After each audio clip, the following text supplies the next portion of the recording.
सभी मित्रों को नमस्कार। जय श्री राम।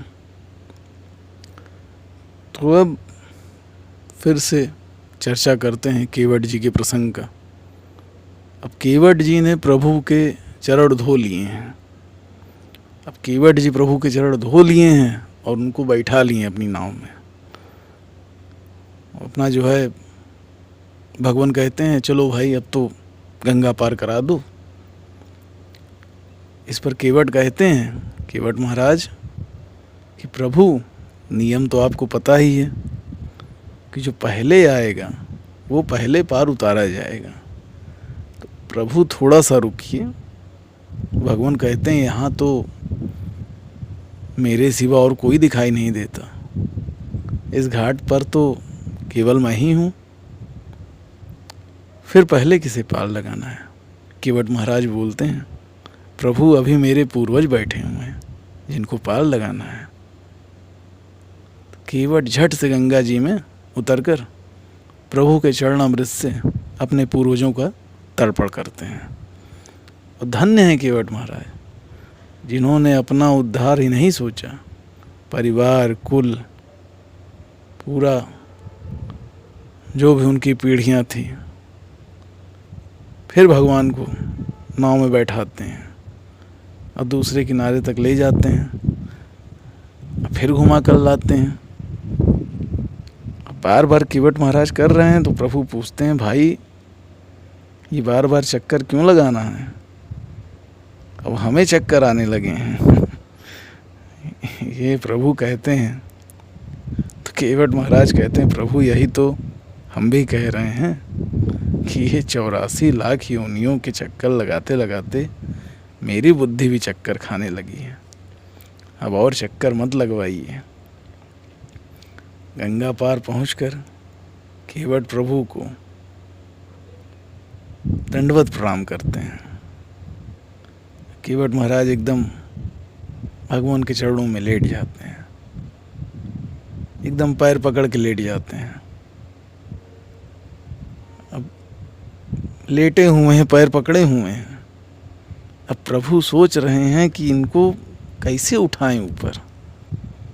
भाई उठाएंगे तो कुछ उतराई देनी पड़ेगी, उतराई बिना दिए।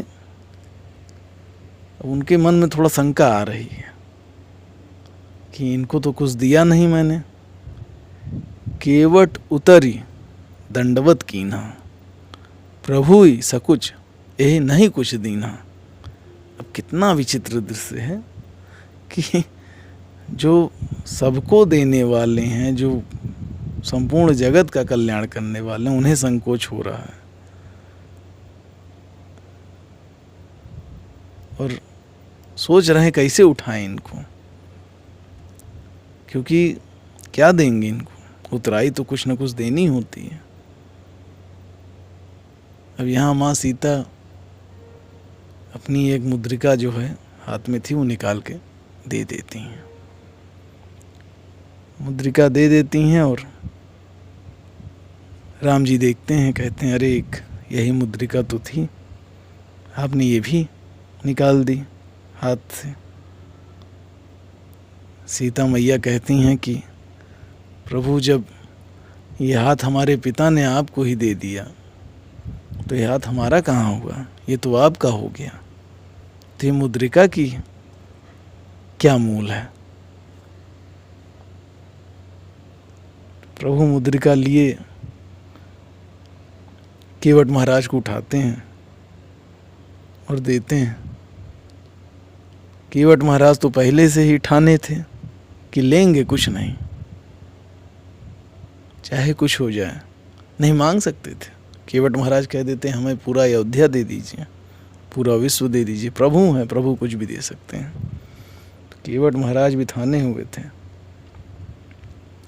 केवट महाराज एकदम रो दिए, कहे प्रभु एक मुद्रिका मेरी माँ के हाथ में थी, आपने वो भी उतरवा दी, घर वालों ने तो पहले ही सब कुछ उतरवा लिया है, सन्यासी बना दिया है, वनवास दे दिया है, अब एक मुद्रिका थी वो भी उतरवा दी और उसको मैं ले लूं। तो यहाँ केवट महाराज कहते हैं कि नाथ आजु मैं काह न पावा, मिटाए दोष दुख दारिद्र दावा। बहुत काल मैं किन्हीं मजूरी, आज दीन विधि बनी भली बुरी। हे नाथ, आज मैंने क्या नहीं पाया, मेरे दोष दुख दरिद्रता सब मिट गए। आज विधाता ने बहुत अच्छी मजदूरी दी, आपकी कृपा से अब मुझे कुछ नहीं चाहिए। अच्छा, दरिद्र कौन है? दरिद्र कौन है यहाँ? दरिद्र वो है जिसके पास सब कुछ रहे और फिर भी मांगे। दरिद्रता अभाव से नहीं, स्वभाव से आती है। अब है सब कुछ, लेकिन नहीं, थोड़ा सा और मिल जाए, अच्छा वो भी ले लें, अरे ये भी ले लें, वही दरिद्र है। जिसके पास कुछ नहीं है लेकिन उसे कुछ नहीं चाहिए, वो दरिद्र नहीं है मित्र। केवट महाराज कहते हैं, विधाता इतनी अच्छी मजदूरी मिली है कि अब आपकी कृपा से कुछ नहीं चाहिए। भगवान सोने की अंगूठी देने लगते हैं। केवट महाराज कहते हैं, कैसे उतराई ले सकता हूँ। केवट महाराज यहाँ पे कहते भी हैं, एक छोटा सा वाक्यांश कह लीजिए इसे, कि हम आप तो एक ही बिरादरी के हैं। बिरादरी वाले मजदूरी नहीं लिया करते, कि दर्जी दर्जी सिलाई नहीं लेता, धोबी धोबी से धुलाई नहीं लेता, और नाई नाई से बाल कटाई नहीं लेता। तो फिर केवट केवट से कैसे उतराई ले सकता है? भाई आप भी केवट हैं, मैं भी केवट हूँ। अंतर इतना है कि हम नदी पार करा रहे हैं और आप संसार सागर से पार लगा देते हैं। हमने आपको पार लगा दिया, अब मेरी बारी आई तो आप मुझे पार लगा दीजिए। क्योंकि प्रभु, आज तो मैं सबसे बड़ा धनी हूँ। और वास्तव में धनी वही होता है जिसके पास आपका नाम हो, आपकी कृपा हो, आपका आशीर्वाद हो। और आज केवट महाराज कहते हैं कि मेरे पास वो सब कुछ है, तो मैं सबसे बड़ा धनी हूँ। अब मुझे कुछ नहीं चाहिए, मेरे सारे दोष मिट गए हैं। धन्य हो केवट महाराज, उनकी भक्ति। चलिए बोलिए सभी लोग, जय श्री राम।